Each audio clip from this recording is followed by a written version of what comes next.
ইসলামের দ্বিতীয় খলিফা উমর ইবনুল খাত্তাব রাদিয়াল্লাহু আনহু রাস্তা দিয়ে হেঁটে যাচ্ছেন। পথের মধ্যে একটি যুবককে দেখতে পেলেন, কান্নাকাটি করছে, চোখ দিয়ে পানি পড়তেছে। উমর রাদিয়াল্লাহু আনহু জিজ্ঞেস করলেন, হে যুবক, কেন কাঁদো? কি কারণে কাঁদো? যুবক কোনো উত্তর দেয় না, বুক ফেটে আরো চিৎকার করে কান্নাকাটি করছে। মুহতারাম হাজিরিন, উমর ইবনুল খাত্তাব রাদিয়াল্লাহু আনহু এই যুবকের কান্না দেখে নিজেও কান্না থামাইতে পারে নাই। উমর রাদিয়াল্লাহু আনহু যুবককে জিজ্ঞেস করে, ও যুবক, কেন কাঁদো? কি কারণে কাঁদো? উত্তর দাও। যুবক কোনো উত্তর দেয় না। উমর রাদিয়াল্লাহু আনহু যুবকের কান্না দেখে তিনিও কাঁদতে শুরু করলেন। কেঁদে কেঁদে গেলেন রাসূলের দরবারে। নবীজি যখন দেখলেন ওমর কাঁদতেছে, জিজ্ঞেস করলেন, হে ওমর, কেন কাঁদো? উমর রাদিয়াল্লাহু আনহু বলে, ইয়া রাসূলুল্লাহ, ইয়া হাবিবাল্লাহ, রাস্তার মধ্যে একটি যুবককে দেখতে পেলাম, এমন ভাবে বুক ফেটে চিৎকার করে কান্না করতেছে। তার কান্না দেখে আমি কান্না থামাইতে পারি নাই। এই কারণে আমারও কান্না আসতেছে, চোখ দিয়ে পানি ঝরতেছে। বিশ্ব নবী জিজ্ঞেস করলেন, হে যুবক, ওই যুবক কান্নার কারণটা কি? উমর রাদিয়াল্লাহু আনহু বললেন, জানি না ইয়া রাসূলুল্লাহ। বিশ্ব নবী বললেন, যুবককে নিয়ে আসো। উমর রাদিয়াল্লাহু আনহু যুবককে নিয়ে আসলেন। নবীজি জিজ্ঞেস করলেন, হে যুবক, তুমি এভাবে কানো কেঁদো? কেঁদো কানো? যুবক উত্তর দেয়, ইয়া রাসূলুল্লাহ, ইয়া হাবিবাল্লাহ, আমি তো অনেক বড় ধরনের অন্যায় করে ফেলেছি, গুনাহ করে ফেলেছি, যার কারণে আমি কাঁদতেছি। বিশ্ব নবী বলছেন, আল্লাহর কাছে তওবা করো, আল্লাহ মাফ করে দিবেন। যুবক বলে, ইয়া রাসূলুল্লাহ, যেই গুনাহ আমি করেছি, যে অপরাধ আমি করেছি, এই অপরাধের মনে হয় কোনো মাপ নাই, কোনো ক্ষমা নাই। বিশ্ব নবী জিজ্ঞেস করলেন, হে যুবক, তোমার গুনাহ কি আল্লাহর আরশের চাইতেও বড়? যুবক উত্তর দেয়, হ্যাঁ ইয়া রাসূলুল্লাহ, আমার গুনাহ আল্লাহর আরশের চাইতেও বড়। বিশ্ব নবী বলে, হে যুবক, তোমার গুনাহ কি আল্লাহর কুরসির চাইতেও বড়? যুবক বললে, হ্যাঁ, আমার গুনাহ আল্লাহর কুরসির চাইতেও বড়। বিশ্ব নবী বলে, হে যুবক, তোমার গুনাহ কি আল্লাহর রহমতের চাইতেও বড়? যুবক কয়, হ্যাঁ ইয়া রাসূলুল্লাহ, আমার গুনাহ আল্লাহর রহমতের চাইতেও বড়। বিশ্ব নবী বলছেন, তাহলে তুমি কি গুনাহ করেছো? হাল কাতালতা নাফসান, হে যুবক, তুমি কি কাউকে হত্যা করেছো? যুবক উত্তর দেয়, না ইয়া রাসূলুল্লাহ, আমি কাউকে হত্যা করি নাই। বিশ্ব নবী বলে, হে যুবক, তাহলে কি তুমি হাল তুশরিকতা বিল্লাহ, আল্লাহর সাথে কাউকে শরীক করেছো? যুবক কই, না ইয়া রাসূলুল্লাহ, আমি আল্লাহর সাথে কাউকে শরীক করি নাই।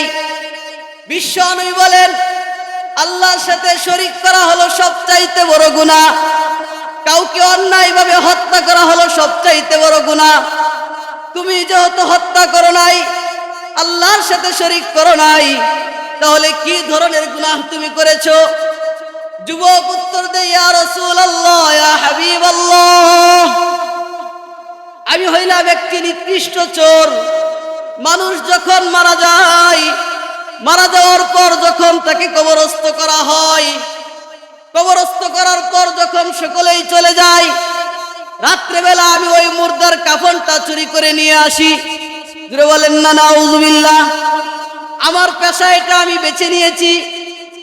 নবীজি বলছেন, এটা তো একটা সাধারণ গুনাহ, মাফ চাও। যুবক বলে, ইয়া রাসূলুল্লাহ, এখানেই শেষ নয়।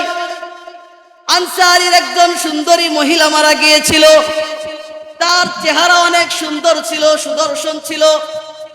এই মহিলাকে যখন দাফন করা হয়, আর আমি যখন তার কাফনের কাপড় নিয়ে আসতে যাই, নিয়ে আসার সময় তার সৌন্দর্য দেখে নিজেকে সামলাইতে পারি না।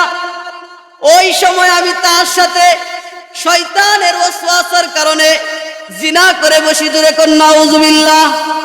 কত বড় জঘন্যতম অপরাধ! এই কথা শোনার সাথে সাথেই নবীজি কেঁদে কেঁদে বললেন, এখান থেকে চলে যাও, তুমি তো অনেক বড় ধরনের গুনাহ করে ফেলেছো। তোমাকে তোমাকে আল্লাহ মাফ করবে কিনা আমি জানি না, এখান থেকে চলে যাও। যুবক বলে, ইয়া রাসূলুল্লাহ, এখানেই শেষ নয়। আমি যখন এই মেয়েটির সাথে জিনা করে চলে আসতেছিলাম, মেয়েটি কেমন জানি আমাকে ডাক দিয়ে বলল, হে চোর, তুই আমার সাথে অপকর্ম করেছিস। আমার আত্মীয় স্বজন আমাকে পবিত্র করে গোসল দিয়ে কবরের ভিতরে রেখেছে, আর আজকে তুই আমাকে নাপাক বানায়া দিলে। কিয়ামতের দিন হাসরের ময়দানে হাজার হাজার লক্ষ লক্ষ মানুষের সামনে আমি অপবিত্র অবস্থায় উঠব, আল্লাহর কাছে তুই কি জবাব দিবে?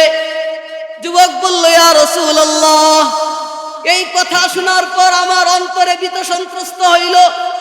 আমি অনেক কান্নাকাটি করলাম, চিন্তা করতেছি মনে হয় আমার মাপ নাই। নবীজি আর কোনো কথা বলেন না। যুবক চলে গেল পাহাড়ের গুহায়। সেখানে গিয়ে বলল, আল্লাহ, ভুল করেছি, অন্যায় করেছি, অপরাধ করেছি, তবুও তো তোমার গোলাম। তুমি যদি গোলামকে মাফ না করো, কার কাছে যাব? আমি ছাড়া তো তোমার অনেক বান্দা আছে, তুমি ছাড়া তো আমার কোনো আল্লাহ নাই। এভাবে একদিন, 2 দিন, 3 দিন, 4 দিন, প্রায় 50 দিন পর্যন্ত গুহার ভিতরে কান্নাকাটি করে এক পর্যায়ে আল্লাহ পাক রব্বুল আলামিন জিবরাইলের মাধ্যমে জানায়া দিলেন, ও নবী, আপনি জিজ্ঞেস করেন নবীজি কি মাফ করার অধিকার রাখে কিনা। নবীজি বলছেন, না, আমি তো মাফ করতে পারি না। জিবরাইল বললেন, তাহলে ওই যুবককে তাড়িয়ে দিয়েছেন কেন? আল্লাহ পাক রব্বুল আলামিন ওই যুবকের গুনাহ এমন ভাবে মাফ করেছে, দুনিয়ার অধিকাংশ মুসলমানের গুনাহ যদি এক পাল্লায় রাখা হয়, আর ওই যুবকের গুনাহ যদি এক পাল্লায় রাখা হয়, তাদের তওবা যদি এক পাল্লায় রাখা হয়, যুবকের তওবা যদি এক পাল্লায় রাখা হয়, যুবকের তওবাই শ্রেষ্ঠ হয়ে যাবে। যারা বলেন না সুবহানাল্লাহ। এজন্য আসেন, ঈদের দিন আমরা সকলেই সকল ভেদাভেদ ভুলে গিয়ে, ঝগড়া ফাসাদ হিংসা সব কিছু ভুলে গিয়ে আমরা সকলে আল্লাহর কাছে তওবা করে একসাথে মিলে আনন্দ উৎসব